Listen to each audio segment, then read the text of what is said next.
I think the practice was always set up with excellence in mind because of a poor reputation amongst consulting engineers at that time. And Geoffrey Cundall was particularly interested in energy efficiency and the environment, and it developed from there. I think the idea was that we wanted to create a business which was less hierarchical than practices that we'd all worked for in the past. And we thought that was a way of being able to involve and motivate staff and so on if we set up a structure like that. And I think that's how we started. The whole practice was partner driven.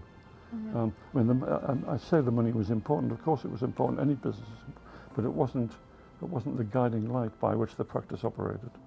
The important thing was to do a good job, but it was important you did a good job and made a profit too. But it wasn't. We had no shareholders to keep happy. Decisions in the practice were made. Only 5 of us sitting around a table, and we may well, indeed we did. We argued quite a lot about what we were going to do about X, Y, and Z, and how different facets of the practice were going. We argued quite a lot, but we always came up with a common solution. That's what we're going to do, and there's never any question of anyone deviating from that. We were, and I loved that. All for one and one for all, if you like. We were unique, I suppose, in that we'd already established the idea of a coordinated engineering practice. So we had civil engineering, structural engineering and building services. So that was slightly different to most people at the time. We saw that coordination as something which the industry basically needed. There were an awful lot of chaos at times in design jobs in those days. Once we'd survived the first year or two, and the economic situation at the time was pretty desperate, 24% inflation, 18% bank rates, 3-day working week and so on. So once we'd survived that, then I think we were happier to look at the future. We had perhaps a big-headed ambition of becoming one of the industry leaders. We always had that idea that we should be able to compare ourselves with the recognised leaders in the consulting industry. It was just as important collaborating with your clients, collaborating with architects, as it was to get a beam the right size. Don't promise things and then at the last minute go, oh, I haven't done that because the dog ate my homework or something. Clients can't stand that. If you just tell the truth, yes, I can get it done, but it's going to take 2 weeks or 3 weeks, I think they're happy with that. The last thing they want to hear is, I'm going to get it done in a week, and then they wait, they gear up to give it, other people all give up to receive what you've promised, and then you let everybody down. I think that was one of the key things. I think one of the mantras was turnover is vanity, profit is sanity. Don't pursue all this work just because it looks good to get bigger and bigger. If you can't deliver it successfully, profitably, you will just upset people along the way. You'll drop the ball, a job will go wrong. Not only will it cost you a lot of money trying to rectify the job, but the client you had who relied on you will probably never employ you again, and your reputation in the marketplace will go round. It'll be, look, these people said they were going to do this and they failed, and bad news travels fast these days. If we had a problem on a job, I would go to the client and tell them about it and tell them how we were going to get out of it. And try and lead by example, really. So, I suppose it's character. I can't think of any one thing that I would tell other people other than lead by example, really. Well, I think one of our defining characteristics is that we are owned only by people who work in the business, and it's a very wide group of people, and that's intentional to make sure the business stays focused on the people in it, and that there are no individuals who are really just trying to, who've got too much at stake or too much ambition to get more out of it than anyone else. So, from the early days, I was very lucky. I told you right at the beginning that I was working with Laurie Clark and Richard Carr, Rick as we'll call him. The one thing they did was absolutely give me as much rope as I wanted. They encouraged me, helped me, and let me develop in a way that some of the other engineers in the other offices didn't get that freedom. Their markets were more constrained and they were more controlled, or that was the nature of their leaders. But I was very lucky. Rick and Laurie were very supportive.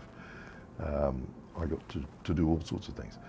For me, that's always been really important. The business is about anybody joining it should be supported to do the very best that they can. Their ambitions should be there. They should be able to fulfill them. Staff that I took on 30, 35 years ago were trainees, graduates, and to see them now blossomed into the leaders of the practice throughout the world is made me very proud of them, and that at least I've had a little say in their future.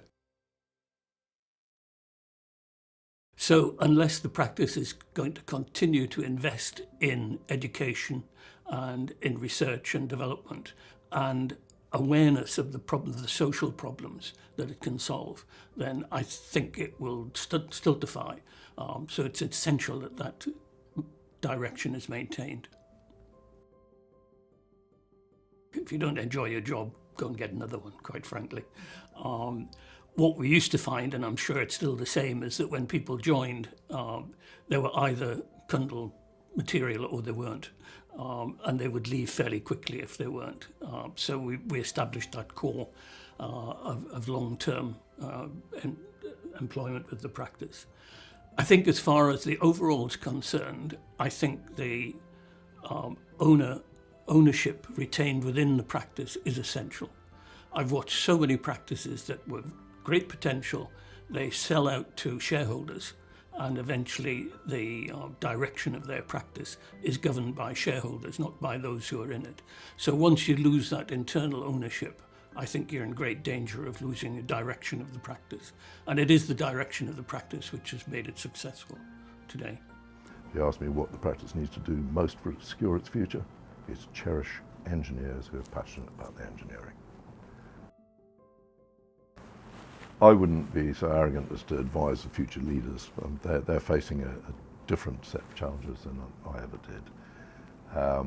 The one thing I would, as I've said several times, I would urge them not to lose sight of the importance of the actual engineers and engineering aspirations, and making sure that that is very alive in us. I think in dealing with the coming deluge of AI-supported activities, not having engineers who really know their subject matter is going to leave us in a position where we cannot deal critically with AI-generated designs. And that way, we would just be in competition for the best AI system, not in competition with the best engineers who can manipulate such a system.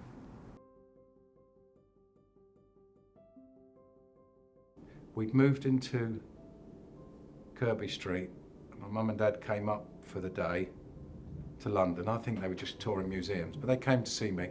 I took them to lunch at the Mitre, which is a pub that's well concealed. David Dryden used to know I used to go and hide out there. But took them to lunch at the Mitre, and then we walked out and I showed my dad. He could see New Street Square, the towers of New Street Square. He could see the Rolls building, which is where I met the Queen when she opened it. So 2 massive Cundall jobs. That was the Friday, and the following Friday, my dad died. Oh, So so sorry.